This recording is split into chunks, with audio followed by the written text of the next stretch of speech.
Friends, ये story का 9वां भाग है। अगर आपने इससे पहले वाली स्टोरी नहीं सुनी है तो डिस्क्रिप्शन में प्लेलिस्ट की लिंक है, आप वहां जाकर के सुन सकते हैं। हर रोज स्टोरी का नया भाग देखने के लिए चैनल को सब्सक्राइब करके बेल आइकन को प्रेस कर लें ताकि नई आने वाली वीडियो की नोटिफिकेशन सबसे पहले आपको मिल सके। आदित्य टिया को कार तक छोड़कर वापस ऑफिस में आया, लेकिन उसे वहाँ उदित नहीं दिखी। वहाँ सिर्फ नीरव और नील थे, लेकिन आदित्य को देख नील वहाँ से चला गया। आदित्य, भाई मुझे ये बता सकता है कि नील उदित के साथ यहाँ क्या कर रहा था, और अब ये उदित कहाँ चली गई? नीरव, वो तो बस उदित को हंसाने की कोशिश कर रहा था, क्योंकि 2 दिनों से तेरे उससे ना मिलने की वजह से वो परेशान थी। तू बता, आखिर तुझे क्या हुआ है? अपने प्लान में तू कुछ ज़्यादा ही डूब नहीं गया? उसे ही हर्ट कर रहा है जिसके लिए ये सब कर रहा है। पिछले 2 दिनों से मिलना तो छोड़, तूने उसे अपना चेहरा तक नहीं दिखाया। इसी टिया के आगे पीछे घूम रहा है। कम से कम उसके आगे तो टिया का हाथ छोड़ देता। तुझे पता भी है कितनी तकलीफ हुई होगी उसे, और इस सब में सबसे बेस्ट उसकी बातों पर तू हंस रहा था। बहुत ही गुस्से में है। मैंने साथ चलने को कहा, लेकिन उसने मना कर दिया। बेटा, आज ज्वालामुखी अपने पूरी गुस्से में है। तेरी कोई भी दलील आज काम नहीं आने वाली। ये तो आज तेरा गला दबाकर ही मानेगी। आदित्य, वो ऐसा कुछ नहीं करेगी। मैं जो कर रहा हूँ उसी के लिए तो कर रहा हूँ। तभी अंदर से आते जीजू ने कहा, हमें पूरी बात नहीं पता, लेकिन जितनी भी तुम दोनों की कन्वर्सेशन सुनी है उसके आधार पर कह रहे हैं। चलो माना हमने, आप जो कर रहे हैं उनके लिए कर रहे हैं, लेकिन ये बात वो नहीं जानती। कोई भी लड़की उसे किसी और के साथ नहीं देख सकती जिससे वो प्यार करती है। और हाँ, एक बात सही कही है आपने, वो कुछ नहीं बहुत कुछ करेगी। आज तो आपका कत्ले आम पक्का है। एक तो ये टिया उन्हें पसंद नहीं, दूसरे आप उन्हीं के सामने उसका हाथ पकड़कर ऐसे चल रहे हैं जैसे अपनी मासूका को गार्डन में घुमा रहे हो। आदित्य, क्या यार जीजू, ऐसे मौके पर मेरा हौसला बढ़ाने की जगह आप क्यों डरा रहे हो? जीजू नीरू की ओर देखकर हंसते हुए, आपको और डर? सुनने में अच्छा लगा, वरना हमें नहीं लगता था कि आदित्य राय सिंघानिया भी किसी से कभी डरेंगे। वैसे सच ही कहा है किसी ने, इश्क ने गालिब निकम्मा बना दिया, वरना हम भी चीज़ थे कमाल के। आदित्य, जीजू यार मज़े बाद में लेना आप, अभी तो उन मैडम के भारी भरकम गुस्से को कम करने का कोई आइडिया दीजिए। मैं आपको बता सकता हूँ, वो रोड पर बड़बड़ाते हुए अकेले चली जा रही होगी, और फिर थोड़ी सी भी आहत से घबराकर पीछे देखेगी, और फिर एक कोने पर बैठकर मन ही मन अपनी माता रानी से प्रार्थना कर रही होगी कि हम वहाँ पहुँच जाएं। अभी ये लोग बातें ही कर रहे थे, तभी नील वहाँ आता है। नील, क्या बातें हो रही हैं भाइयों? आदित्य धीरे से, आ गया खीर में नमक। फिर उसकी तरफ देखकर, उदित मुझसे गुस्सा है, इसलिए कोई मदद कर सकते हो तो करो, वरना गेट लास्ट। नील, यार तुम मुझसे इतने चिढ़े क्यों रहते हो? इंसान मदद तो ढंग से मांग सकता है। तुम ऐसा कुछ करने से तो रहे, लेकिन क्योंकि बात उदित जी की है इसलिए मैं मदद जरूर कर सकता हूँ। उन्हें मनाना तो बहुत आसान है। नील के ये कहने पर तीनों उसकी ओर देखने लगते हैं। नीरो, वाह गुरुजी, हम इतने दिनों से उनके साथ हैं, हमें नहीं पता उन्हें कैसे मनाएं। आदित्य उनका क्लोज फ्रेंड है, फिर भी इतना परेशान है, और आप इतने कॉन्फिडेंस से कह रहे हैं कि उन्हें मनाना बेहद आसान है।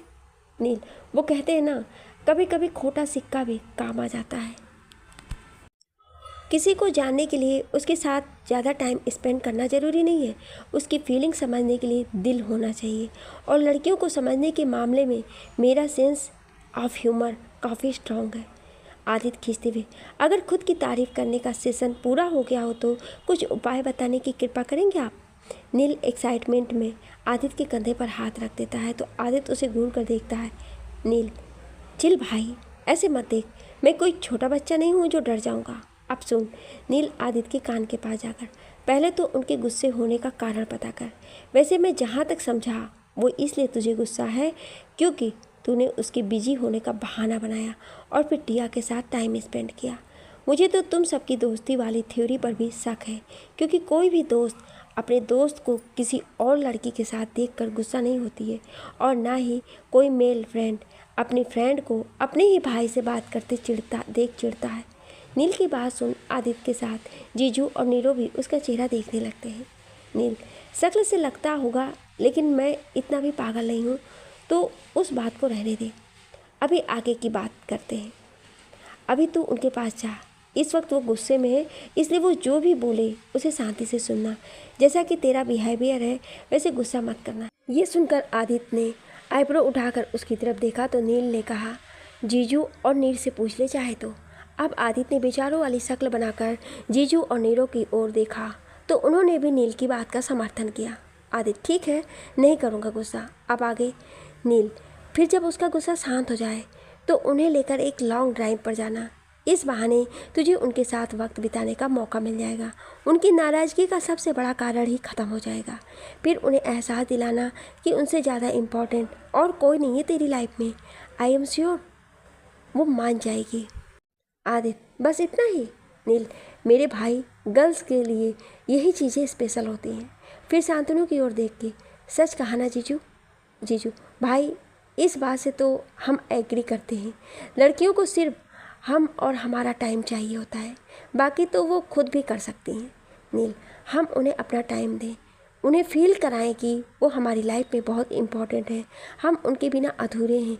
बस फिर जो स्माइल आती है उनके चेहरे पर ना, वो हम लाखों करोड़ों खर्च करके भी नहीं देख सकते। जीजू, वाह बेटा, आप तो पहुँचे हुए खिलाड़ी निकले। फिर आदित्य को समझाते हुए, ये सच कह रहे हैं साले साहब, जब कोई लड़की किसी से प्यार करती है तो यही छोटी छोटी चीज़ें ही तो हमसे एक्सपेक्ट करती है। आप यही कीजिए, हमें फुल कॉन्फिडेंस है वो मान जाएगी। Aditya, I don't trust your method but let's try. Nero, तू यहाँ अपना मेथड लगा भी नहीं सकता, इसलिए जो है यही है। अब अगर उनकी नाराज़गी मायने रखती है तेरे लिए तो जा और उन्हें मना कर घर ले आ। हम भी घर वालों के पास जा रहे हैं, पता नहीं सजावट पूरी हुई या नहीं, और डिज़ाइनर्स को भी कॉल करना है। नील, ओए होए जीजू, देखो तो नीर भाई को कितनी जल्दी है, वैसे होनी भी चाहिए। भाभी इतनी क्यूट जो है। नील की बातें सुनकर नीरो शर्मा जाता है। ओए होए, दूल्हे राजा के गाल तो देखो, ब्लशिंग इन ऑल, हाँ ग्लो कर रहा है भाई तेरा चेहरा। चल, नहीं तो शॉर्ट सर्किट हो जाना है ऐसे यहाँ। नीरो नील के सर पर मारकर, पागल है पूरा ये। आप चलिए जीजू। आदित्य तीनों को देखकर मन में सारे नौटंकी भरे पड़े हैं घर में। जीजू, नीरो, नील साथ में, बेस्ट ऑफ लक भाई। Aditya, thank you. Aditya office के बाहर निकल जाता है लेकिन उसे दूर दूर तक उदित दिखाई नहीं देती। रात काफ़ी हो चुकी थी, ऐसे में आदित्य उसे रोड पर ढूंढ रहा था। उसने उसका फ़ोन भी कई बार ट्राई किया लेकिन कोई भी जवाब नहीं मिला। सिंघानिया सदन। उदित जिस गुस्से में ऑफिस से निकली थी उसको किसी चीज़ की फिक्र नहीं था। इन कुछ दिनों में वो दिल्ली की सड़कों और लोगों को काफ़ी हद तक समझने लगी थी, इसलिए इतनी रात होने पर भी वो घर पहुंच चुकी थी। नीरो घर पहुंचा और उदित को घर पर देखा तो उसने आदित्य को फ़ोन करके बता दिया कि उदित घर आ चुकी है। आदित्य जल्दबाजी में घर लौट आया, सीधा अपने कमरे में गया। जब से उदित के साथ वो हादसा हुआ था वो आदित्य के रूम में थी। उसने कहा भी था कि वो गेस्ट रूम में शिफ्ट हो जाती है, पर आदित्य नहीं माना। वो खुद गेस्ट रूम में जाकर रहने लगा था। कमरे में आते ही आदित्य की नज़र पूल साइड में गई क्योंकि वो जानता था इस कमरे में उदित की सबसे पसंदीदा जगह यही थी। उदित वहाँ पूल में अपने पैर डालकर बैठी थी। आदित्य ने उसे आवाज़ दी लेकिन बीच वाला कांच का डोर बंद होने की वजह से आवाज़ उदित को नहीं सुनाई दे रही थी। आदित्य गेट खोल के उदित के पास जाता है और उसके पास बैठ जाता है। आदित्य, कब से बुला रहा हूँ तुम्हें, कहाँ खोई हो? तुम्हारी तबीयत अभी ठीक नहीं हुई है और तुम यहाँ पानी में पैर डाल के बैठी हो। ऑफिस से अकेले निकलने की ज़रूरत क्या थी जब हम सब वहाँ थे? मैं कब से तुम्हें रोड पर ढूंढ रहा था। आदित्य सवाल पर सवाल किए जा रहा था लेकिन उदित कोई जवाब नहीं दे रही थी। आदित्य, मैं तुमसे बात कर रहा हूँ, तुम सुन रही हो या नहीं? उदित अब भी कोई रिप्लाई नहीं करती तो आदित्य ने खींचकर उसका चेहरा अपनी तरफ किया तो देखा उदित की पलकें भीगी हुई है। उसकी बड़ी बड़ी आंखों से आंसू बह जा रहे थे। आज उदित ने बाल खोल रखे थे, उसके सुनहले बाल हवा से उड़कर उसके चेहरे पर आ रहे थे। आदित्य थोड़ी देर तक उदित को ऐसे देखता रहा, फिर जब उससे रहा नहीं गया तो उसने उदित को खींचकर गले लगा लिया। उदित थोड़ी देर तक आदित्य के गले लगी रही लेकिन जैसे ही उसे टिया के साथ आदित्य का हाथ पकड़े हुए वो पल याद आए, उदित ने उसे जोर से धक्का दिया और वो खड़ी हो गई। आदित्य लगभग पूल में गिर जाता। अगर खुद को ना संभालता। आदित्य, ये क्या है उदित, ऐसे कौन करता है? अभी मैं गिर जाता तो? लगता है कहीं गिर कर आई हो, चोट सीधा दिमाग पर लगी है शायद। उदित, गिरने के लिए ही धक्का मारा था और चोट हमारे दिमाग पर नहीं, आपके दिमाग पर लगी है। कुछ देर पहले टिया के हाथों को थाम कर उसे अपना प्यार दिखा रहे थे और अब हमें बेवकूफ़ बना रहे हैं। आपकी हिम्मत कैसी हुई हमें छूने की? हम कोई खिलौना दिखाई दे रहे हैं आपको, जो जब मन किया खेल लिया और जब किसी और के साथ हुए तो इग्नोर कर दिया? हमने सोचा कि आप हमारे दोस्त हैं, लेकिन गलत। आप हमारे दोस्त हैं पर हम आपके नहीं। आदित्य ने उदित के गुस्से को थोड़ा कम आंका था। उदित आज बहुत ज़्यादा गुस्सा थी। उसका कारण उसका प्यार था जो वो आदित्य से करने लगी थी। उदित आदित्य को पूल के पास ऐसे ही छोड़कर अंदर बेड पर आकर बैठ गई। हालांकि उसे बुरा लग रहा था आदित्य के साथ ये करके, लेकिन उसका गुस्सा इस टाइम उसकी गिल पर भारी पड़ रहा था। आदित्य उदित के पीछे पीछे कमरे में आया और बेड के सामने वाले काउच पर बैठकर उदित की ओर देखने लगा। उदित, मैं आपके लैपटॉप की स्क्रीन नहीं हूँ जो घूरे जा रहे हैं। मुझे घूरना बंद कीजिए, और घूरना ही है तो मैं आपकी टिया को बुला लेती हूँ। इतना कहकर उसने अपना फ़ोन उठाया ही ताकि आदित्य ने उसे फ़ोन छीन लिया और बोला, मेरा कमरा है, मैं कहीं भी देखूँ, तुम्हें प्रॉब्लम नहीं होनी चाहिए। रही टिया की बात तो अगर उसे बुलाना होगा तो मैं ही बुला लूँगा, नंबर याद है मुझे उसका। ये सुनकर तो उदित का पारा और चढ़ गया। उसने तकिए को उठाकर आदि की ओर फेंकते हुए कहा, बहुत अच्छी बात है, आपका कमरा है ना, देखते रहिए शौक से अपने कमरे और उसकी चीज़ों को, और बुलाइए अपनी टिया को, लेकिन हम बाहर जा रहे हैं। उदित गुस्से में दरवाजे की तरफ जाती है तो आदित्य तोड़कर गेट लॉक कर देता है। आदित्य, दोनों ऐसे ही बंद रहेंगे जब तक तुम मेरी बात नहीं सुनोगी, तो फालतू में टाइम वेस्ट ना करो, शांति से बैठ जाओ। उदित दोनों कानों पर उंगली रखकर, नहीं सुनेंगे, हरगिज नहीं सुनेंगे, ये कहकर उदित दरवाजे की तरफ चेहरा करके गाना गाने लगी। आदित्य इतनी देर से चल रही लुका छुपी से थक चुका था। उसने उदित की दोनों तरफ हाथ रखकर बोला, इधर देख रही हो या जबरदस्ती तुम्हारा चेहरा इस तरफ करो? वो उदित के और करीब जाता है। उससे पहले उदित ने आदित्य को धक्का दिया और बाथरूम की तरफ भागी। आदित्य उस तक पहुंचता उससे पहले उदित भागकर बाथरूम में घुस गई। आदित्य की आवाज़ उसे सुनाई नहीं दी, इसलिए उसने शावर ऑन किया और खुद उसके नीचे बैठ गई। आदित्य बाहर से उसे बुला रहा था, लेकिन उदित को कुछ सुनाई नहीं दे रहा था। जब काफ़ी देर बाद भी उदित बाहर नहीं निकली और शावर भी आन रहा तो आदित्य को चिंता होने लगी। उसे पता था उदित की तबीयत अभी पूरी तरह ठीक नहीं हुई है। उसकी कमर के घाव अभी भी हरे थे। उन्हें ज़्यादा देर तक ऐसे पानी में रहना अच्छा नहीं था। आदित्य आवाज़ तेज करके बाहर से बोला, उदित बाहर आ जाओ, मेरे लिए खुद की तबीयत खराब मत करो। तुम्हारे ना बोलने से ज़्यादा दर्द मुझे तुम्हारी खराब हुई तबीयत देगी। अगर तुम नहीं चाहती तो मैं तुमसे बात नहीं करूँगा, मेरा वादा है, लेकिन बाहर आ जाओ। उदित धीरे से, कैसे आ जाए बाहर? गुस्से गुस्से में हम बिना कपड़े लिए ही बाथरूम में आ गए। अब हमारे कपड़े गीले हो गए हैं और यहाँ और कुछ नहीं है पहनने के लिए। प्लीज़ दी को बुला दीजिए, क्योंकि हम ठंड भी लग रही है। आदित्य, वही तो मैंने कहा था, लेकिन तुम जब गुस्से में होती हो तो अपनी आंखें और कान दोनों बंद कर लेती हो। अब भाभी को क्या कहकर बुलाऊं? वो बाहर सबके साथ बैठी हैं। अभी अचानक ऐसे ही अगर उन्हें बुलाऊंगा तो सब क्या सोचेंगे? फिर कुछ सोच कर, अच्छा रुको, मैं कुछ करता हूँ। ये कहकर आदित्य अपनी अलमारी से कपड़े निकाल कर बेड पर फेंकने लगता है। उदित बाथरूम का गेट थोड़ा सा खोलकर देखती है। आदित्य को ऐसे कपड़े बेड पर फेंकते देख वो बोली, पागल हो गए हैं क्या?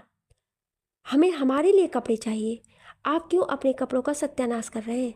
आदित्य उसकी बात का कोई जवाब नहीं देता है और अंत में वंदना के दिए हुए कुर्ते ढूंढ निकालता है जो वंदना ने उसे पहले पहनने के लिए दिए थे।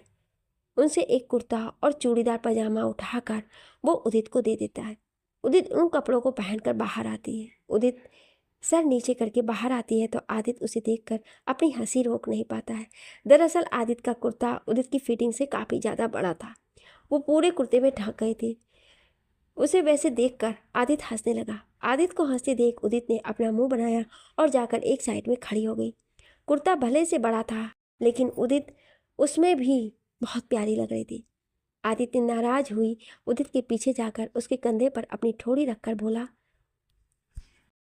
इतना ज़्यादा गुस्सा कौन होता है? चलो अब अच्छे बच्चों जैसे इधर चेहरा करो। उदित बिना कुछ कहे अपना चेहरा आदित्य की तरफ करके खड़ी हो जाती है।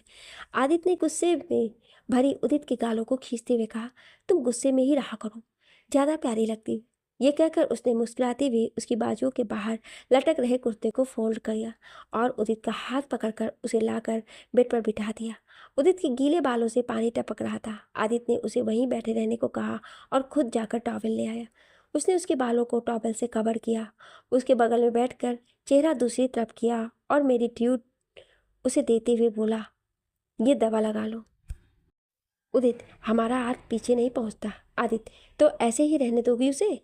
उदित ने कमर के पास का कुर्ता उठाया और बोली, आपको दिख रहा है ना, लगा दीजिए, या उसके लिए भी आपकी टिया ने रोका है?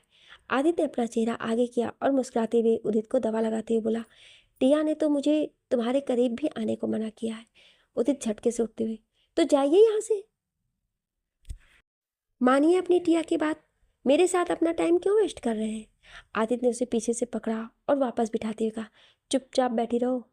मेरी उससे बातें सिर्फ बिजनेस को लेकर होती है, उसकी तो क्या, किसी की हिम्मत नहीं है मुझे तुम्हारे करीब आने से रोकने की। आप चुपचाप बैठी रहो और मुझे मेडिसिन लगाने दो। उदित मुंह बंद करके बैठ जाती है। आदित्य उसके गीले हुए घावों पर दवा लगाता है। वैसे तो जख्म ठीक हो गए थे, लेकिन ज़्यादा देर तक भीगने के कारण वो वापस से हरे हो गए थे। वैसे तो जख्म ठीक हो गए थे, लेकिन ज़्यादा देर तक भीगने के कारण वो वापस से हरे हो गए थे। आदित्य के मना करने की वजह से उदिति पूरी तरह चुप हो गई थी। आदित्य ने उसके बालों में बंधी टॉवेल निकाली और ड्रायर से उसके बालों को सुखाने लगा। आदित्य को ये सब करते देख उदित को उससे और प्यार होता जा रहा था। उसके बालों के सूख जाने के बाद आदि पीछे बैठकर उदित के बालों में कंघी करने लगा। अब तक उदित का गुस्सा खत्म हो चुका था। आदित्य को अब अपने करीब पाकर एक जानी पहचानी मुस्कान उसके चेहरे पर आ जा रही थी। आदित्य बालों में कंघी करते हुए, मुझे ये बताओ, आखिर ऐसा क्यों है? ये इतना ज़्यादा उलझे होने की कोई ज़रूरत नहीं है क्या? उदित को लगा आदित्य उसके बालों की बात कर रहा है। उदित, इसमें हमारी कोई गलती नहीं है। जब बाल गीले होते हैं तो ऐसे ही उलझ जाते हैं। आदित्य, मैं बालों की नहीं, तुम्हारे मन की बात कर रहा हूँ। आखिर हर वक्त ये इतना उलझा हुआ क्यों रहता है? उदित, हम समझे नहीं। आदित्य, तुम्हारे मन में इतना गुस्सा क्यों है मेरे लिए? तुमने ही कहा था, तो मैं तो सिर्फ तुम्हारा दोस्त हूँ, तो मुझे टिया के साथ देखकर ऐसा रिएक्ट क्यों किया तुमने? उदित, आप हमारे सिर्फ दोस्त नहीं हैं। आदित्य, ठीक है, अगर तुम कहना चाहती हो कि तुम्हारा सिर्फ दोस्त नहीं हूँ तो ठीक है, मैंने मान लिया, लेकिन फिर क्या हूँ मैं तुम्हारा? उदित, हमें नहीं पता, ना ही हम पता करना चाहते हैं, क्योंकि जो भी है बेहद खूबसूरत फीलिंग है। आपको लेकर जो है हमारे मन में वो सिर्फ हम तक ही रहे तो बेहतर है, क्योंकि उसे कोई नाम देना अपनी उम्मीदों को बढ़ाना होगा और हम अपनी उम्मीदें बढ़ाना नहीं चाहते। रही उलझनों की बात, तो वो हमें पसंद है। उलझनों में उलझकर सही निष्कर्ष पर पहुंचने का जो मज़ा होता है। आदित्य को समझ आ गया था कि उदित उसे प्यार करने लगी है, लेकिन वो उसके मुंह से ये सुनना चाहता था। आदित्य, ये तो सही नहीं है। अगर कोई बात मुझसे जुड़ी है तो मुझे उससे जानने का पूरा हक है। दूसरी बात ये बताओ, आखिर किस बात पर तुम इतनी ज़्यादा गुस्सा हो, जो मुझसे बात ही नहीं करना चाहती, जिसके लिए तुम खुद को ही दर्द देने से बाज नहीं आ रही? उदित झटके से पीछे मुड़ती है तो उसके बाल आदित्य के चेहरे पर उड़कर पीछे हो जाते हैं। उदित का चेहरा आदित्य के एकदम सामने आ जाता है, जो आदित्य के होश उड़ाने के लिए काफ़ी था। उदित, हमें गुस्सा आया आपके ऊपर। 2 दिन से काम का बहाना करके हमें अवॉइड कर रहे थे। ऐसी कौन सी मीटिंग थी जो लगातार 2 दिनों तक चल रही थी और उसके बीच में आपको एक बार कॉल करने तक का मौका नहीं मिला? हम कब से वेट कर रहे थे आपका, लेकिन आप तो आप हैं, बेदिल, अकड़ू, मॉन्स्टर सिंघानिया, जिसे किसी बात से कोई फर्क नहीं पड़ता। और आए भी तो उस मैडम टिया के हाथ में हाथ डालकर हंसते हुए। कितना बुरा लगा हमें उस वक्त, हम बता नहीं सकते आपको। आप हमारे हैं और हम आपको किसी के साथ शेयर नहीं कर सकते। आप अपने ये कान बंद कर दीजिए, वरना अगर हमारा लखनवी दिमाग खराब हुआ ना, तो दोनों का मर्डर कर देंगे और लाश ऐसी जगह छिपाएंगे कि। उदित कुछ और बोले उससे पहले ही आदित्य उसके मुंह पर अपना हाथ रख देता है। आदित्य, कितना बोलती हो तुम, कहाँ से लाती हो इतनी बातें? अब चुप होकर मेरी बात सुनो। मैंने बताया ना, मैं टिया के साथ एक वजह से था, जो तुम्हें जल्दी ही पता चल जाएगी। मुझे शौक नहीं है उसके साथ रहने का, उसे तो मैं बर्दाश्त भी नहीं कर सकता, लेकिन मैं जो करना चाहता हूँ उसके लिए टिया का मुझ पर यकीन करना बहुत ज़रूरी था। भरोसा करो, मैं खुद तुमसे मिलने के लिए परेशान था, लेकिन अगर मैं उसके साथ तुम्हारे सामने वो सब नहीं करता तो उसे शक हो जाता। आदित्य ने देखा उदित कुछ नहीं बोल रही है तो उसने फिर से कहा, अब बोलोगी कुछ? सब कुछ तो बता दिया ना। आदित्य के बोलने पर उदित ने अपने मुंह की तरफ इशारा किया। आदित्य अपना हाथ हटा लिया। उदित, हम कैसे बोलते? आपने हमारे मुंह पर हाथ रखा था। उदित की मासूमियत देखकर आदित्य को हंसी आ जाती है। आदित्य प्यार से उसके चेहरे को छूता है। उदित, हंस क्यों रहे हैं आप? आदित्य, बस यूं ही देख रहा था तुम ज़्यादा खूबसूरत कब लगती हो, गुस्से में या मासूमियत में। उदित, उसे छोड़िए, हम अब जो कह रहे हैं उसे सुनिए। जो भी कारण हो, लेकिन अब आप उस टिया के साथ नहीं रहेंगे, वरना हम आपसे इतनी दूर चले जाएंगे कि आप चाह कर भी हमें ढूंढ नहीं पाएंगे। आदित्य, यार तुम तो बीवी वाली धमकियां दे रही हो। सोच तो मैंने पतियों वाली हरकत करनी शुरू कर दी तो परेशान हो जाओगी। उदित, अगर इस हक को आप इनाम देना चाहते हैं तो यही सही, लेकिन जो कहा है उसे हम कर देंगे अगर आप हमें दोबारा उस टिया के साथ दिखे तो।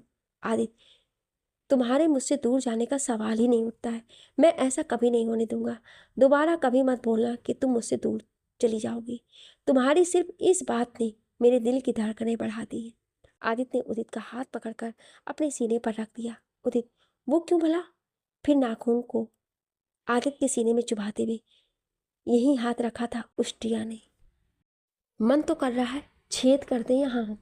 आदित्य, कर दो, तुम्हारी मर्जी, लेकिन फिर तुम ही बेघर हो जाओगी। उदित चौंकते हुए, हम भला क्यों बेघर होने लगे? आदित्य, क्योंकि यहाँ तुम ही तो रहती हो। उदित जल्दबाजी में, हम यहाँ रहते हैं लेकिन क्यों? आदित्य को अब ध्यान आया कि वो क्या बोल गया। उसने बात को संभालते हुए कहा, मतलब तुम ही तो हमारी इकलौती दोस्त, नीरो के बाद तो तुम ही तो रहोगी हमारे दिल में, है ना? उदित, अच्छा मजाक था ये। आदित्य, ये मेरी जिंदगी का वो सच है जो कभी नहीं बदलने वाला। तुम मानो या ना मानो, इस दिल में तो अब तुम ही हो। आदित्य उदित की आंखों में कुछ खोजने लगता है। शायद उसे अभी भी इंतजार है कि उदित अपने आप मन की बात कर देगी। उदित, अच्छा चलो आप कह रहे हैं तो मान लेते हैं, वैसे हमें लगा कि बात कुछ और ही है। आदित्य, क्या लगा तुम्हें? उदित, हमें लगा कहीं आप हमसे प्यार तो नहीं करने लगे, पर शुक्र है ऐसा कुछ नहीं है। आदित्य उदित को अपने करीब लाते हुए, रिलैक्स होने की कोई ज़रूरत नहीं है, क्योंकि कुछ कहा नहीं जा सकता है। हो सकता है प्यार ही हुआ हो। उदित दूर होते हुए, हाँ जी, पूरी दिल्ली में आज कोई मिला नहीं था क्या सुबह से? हम ही मिले हैं बेवकूफ़ बनाने के लिए। अब चलिए गेट खोलिए, हमें बाहर जाना है। उदित धीरे धीरे से चलती हुई खुद से ही बोलती है। उदित, हे माता रानी, पगला गए हैं क्या हम? यह आदित्य राय सिंघानिया है, ये भला हमसे क्यों प्यार करने लगे? हमें तो लगता है हम ही बौर आ गए हैं। कहीं हमें ही तो इनसे प्यार नहीं हो गया है? आप हमें जितना हो सके इनसे दूर रखना माता रानी। आदित्य को सब सुनाई दे रहा है। वो मुस्कुराते हुए ना सुनने की एक्टिंग करते हुए बोला, अकेले अकेले क्या बड़बड़ा रही हो? उदित, जल्दी से गेट खोलिए, हमें बाहर जाना है। आदित्य, पहले बताओ क्या कह रही हो, गेट तभी खुलेगा। उदित, कुछ खास नहीं, हम अपनी माता रानी से बात कर रहे हैं। हमारी उनकी पर्सनल बातें हैं, वो हम किसी से शेयर नहीं करते। उदित जानबूझकर दूसरी तरफ देखकर बोल रही थी। उसका ध्यान सामने नहीं था, इसलिए चलते हुए अचानक वो काउच से टकरा गई। उसके मुंह से आह निकली। उदित अपना पैर पकड़कर नीचे बैठ गई। उसे ज़्यादा दर्द तो नहीं हुआ, लेकिन फिर भी वो जानबूझकर पैर पकड़ लेती है। आदित्य दौड़कर उसके पास जाता है और उसे गोद में उठाकर वापस बेड पर बिठाते हुए बोला, तुम देख कर नहीं चल सकती? जब देखो गिरती पड़ती रहती हो, लग गई ना? उदित मासूम सा चेहरा बनाकर, आपको देखने से बच रहे थे, जिससे? आदित्य, पागल लड़की, जिससे क्या? मुझे ना देखती सामने तो देखना चाहिए था ना। फिर उसके पैर को पकड़कर, पैर दिखाओ जरा अपना। उदित अपना पैर आगे करती है। आदित्य उस पर स्प्रे लगाता है, फिर उदित की ओर देखकर, ठीक लग रहा है? अब दर्द तो नहीं हो रहा है? उदित, दर्द तो था ही नहीं, पर आपको इस तरह फिक्र करता देख हमें अच्छा लगा।